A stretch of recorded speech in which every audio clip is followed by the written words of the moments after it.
Wherever we are on our spiritual journey, love is highly recommended.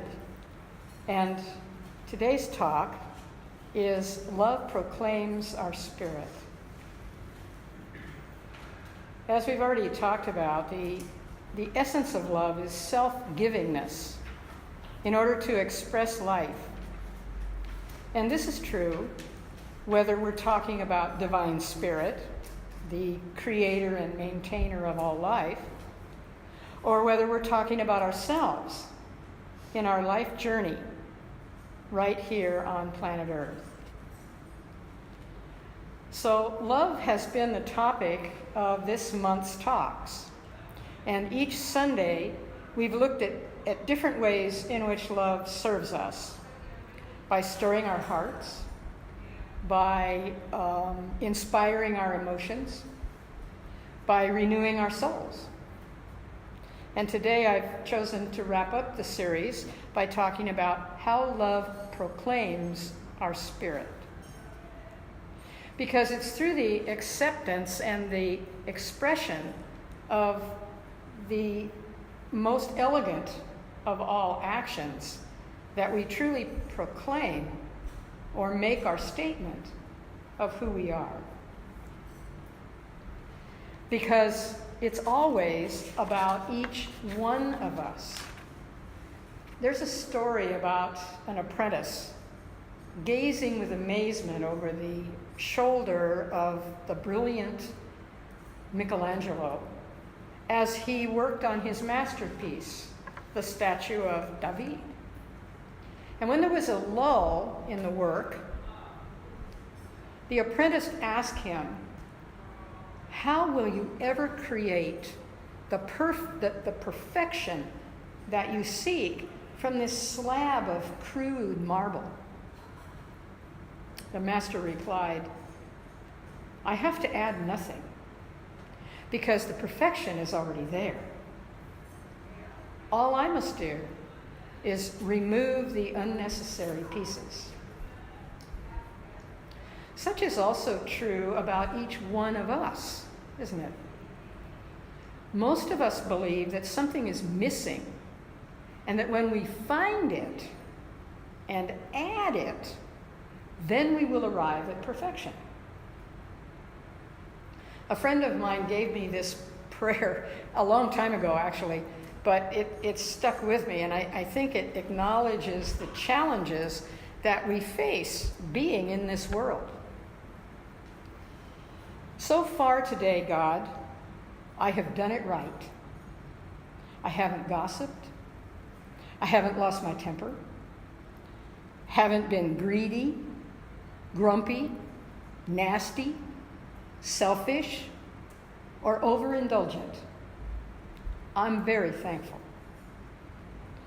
But in a few moments, God, I'm going to have to get out of bed. From then on, I'm probably going to need a lot more help. Well, who among us would not admit that on any given day, we may not have met all those criteria? Even with the purest of intention, we can sometimes be coaxed away from its expression by the world around us, which of course we're in the center of. Whatever the world around us is, we are at the center of in every moment. But you know what? When you make the choice in the morning upon awakening that today you are going to be loving, kind, compassionate, and understanding today, just for today, when you have reached the point where you are willing to make that statement in the first conscious moments of your day, indeed, love is proclaiming the spirit of who you are. There's nothing to add, just a few unnecessary pieces to remove. We sometimes have the tendency to think that we have to do it all. We have to be it all. We have to proclaim it all in terms of lofty enlightenment consciousness. in order to consider ourselves worthy, to consider ourselves loving or loved. The truth is, however, we are it. Expressing it is just letting it be seen. I have a Frank and Ernest cartoon that I found several months ago, but I hang on to them because I know there's always going to be a right moment when that particular one fits. This is that moment. As he gazes out into the vast universe, Frank says to Ernest, "Ernest, do you ever wonder about the grand scheme of things?"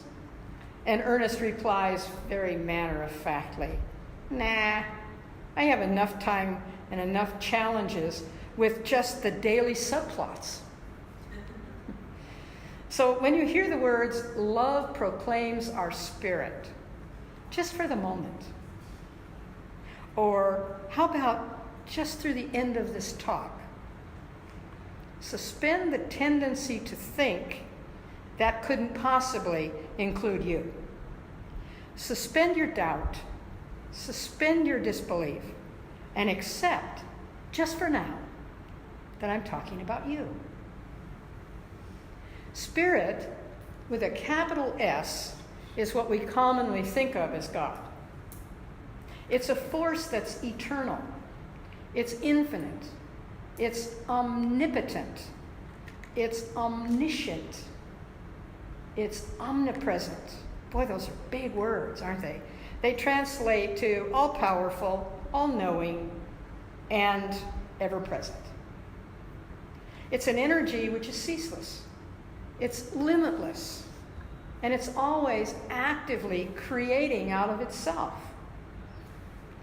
And it fully fills whatever it creates. We know that because we know that it's everywhere, equally present all the time. Therefore, we are spirit, too. All that we are is this creative energy, even though we are not all that it is. You know, we use the simile all the time, just like a drop of ocean or a drop of water in the ocean is not the total ocean, but each drop contains within it all of everything that the ocean is.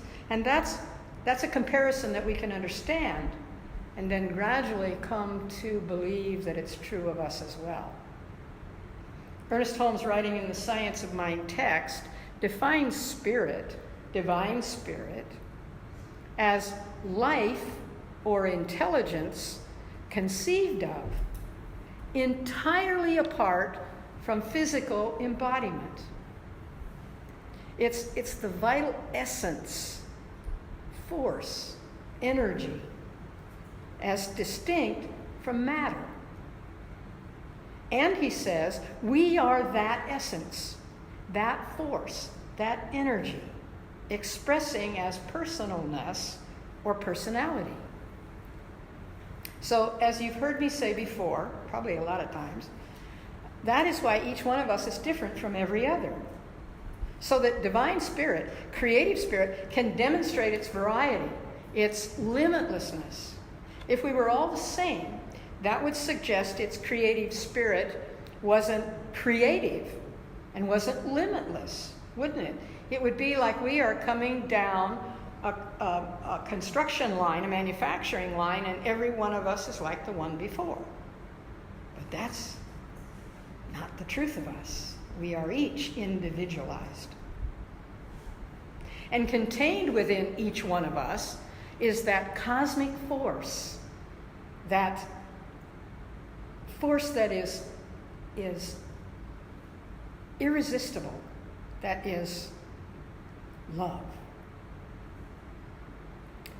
Pierre Teilhard de Chardin, a French Jesuit priest, scientist, and philosopher, wrote that love and energy are interconnected.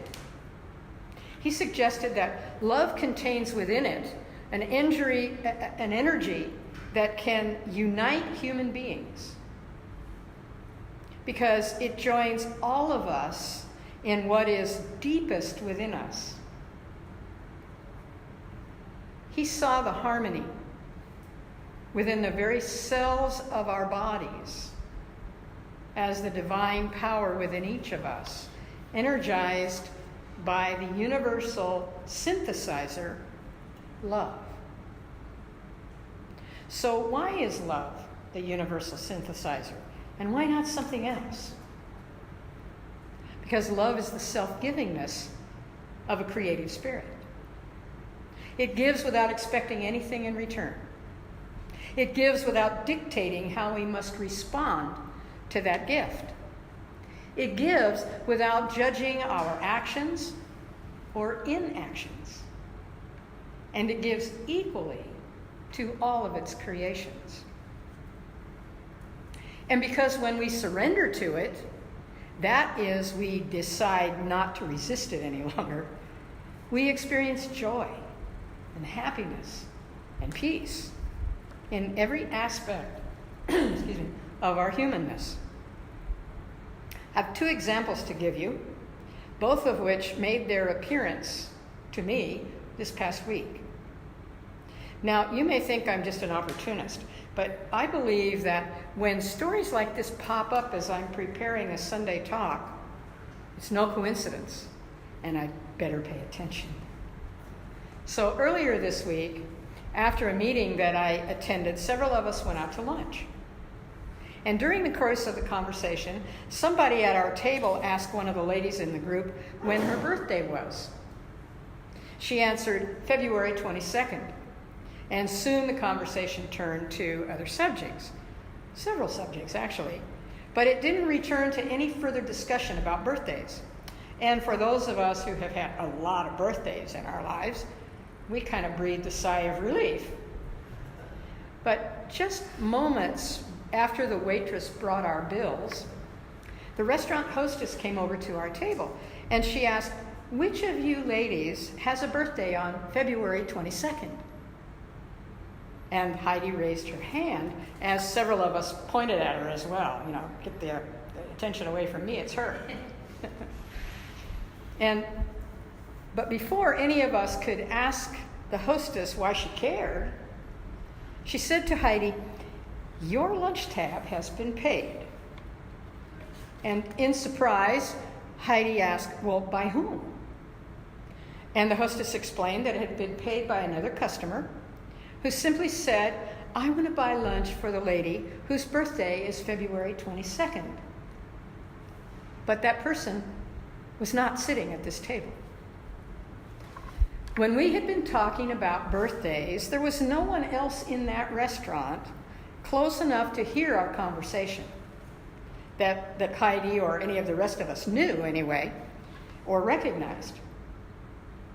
This was simply a case of someone who experienced joy by doing something nice for somebody else, and who had no need to be thanked or even acknowledged.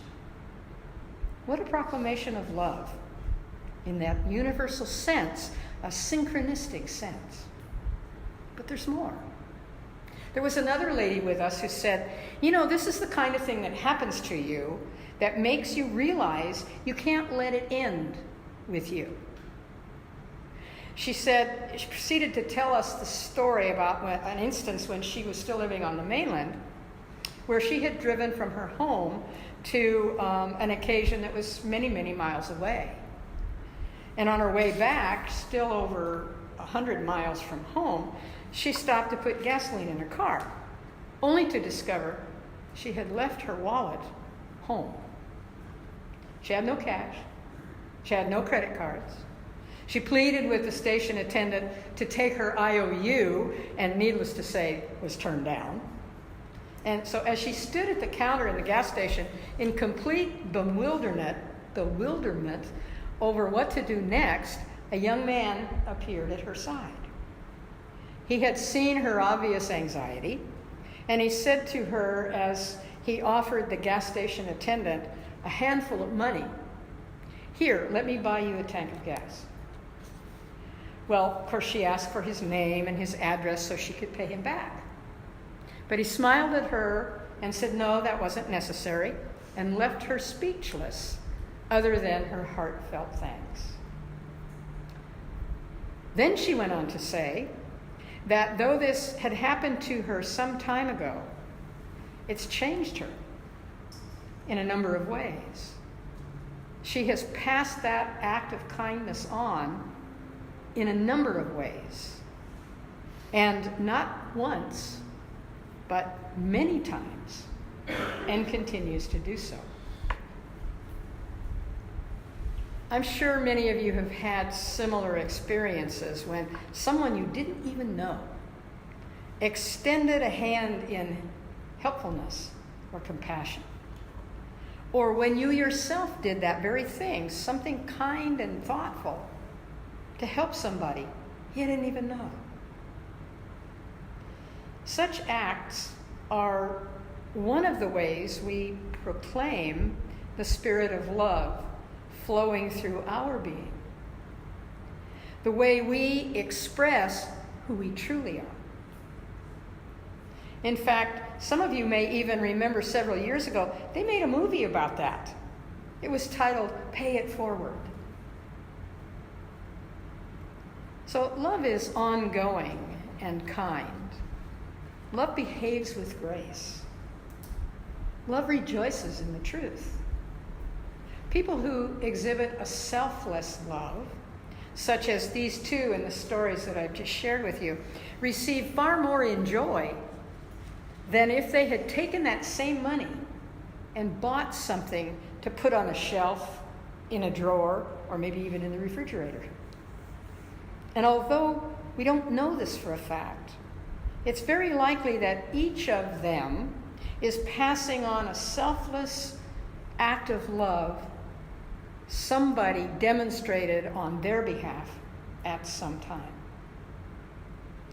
You see, we don't have to do it all. We don't have to be it all. We don't have to proclaim it all in terms of lofty, enlightened consciousness in order to be loved or loving. We are it. Expressing it is just letting it be seen and felt. We can proclaim our loving essence in such a myriad of ways that touch others at the very center of their being. But remember, it's not about them. You heard this earlier in our Standing in the Light this morning. It's not about them. We give of ourselves when we realize we've been given the gift. We've been given the gift of love by our Creator. And we can give that gift for eternity without losing it or running out of it. So remind yourself of that every time you doubt your own divinity. Remind yourself that the same force flows through you that flowed through Jesus, that flowed through the Buddha, through Mother Teresa, through Ernest Holmes, through Mahatma Gandhi, even through Thomas Troward and Ralph Waldo Emerson.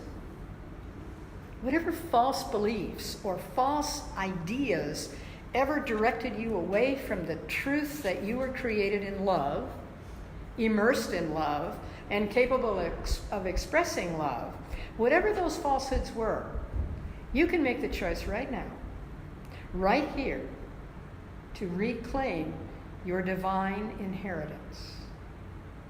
Remind yourself daily that what you do and who you are is divine spirit proclaiming its magnificence through you. Remember this not as a burden, but as an incredible gift, freely given. Remember this, not as an obligation, but as an incredible opportunity to make a difference.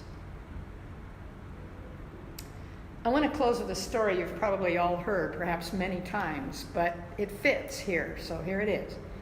It's about the man who was walking down a deserted Mexican beach at sunset. And as he walked along, he saw another person off in the distance.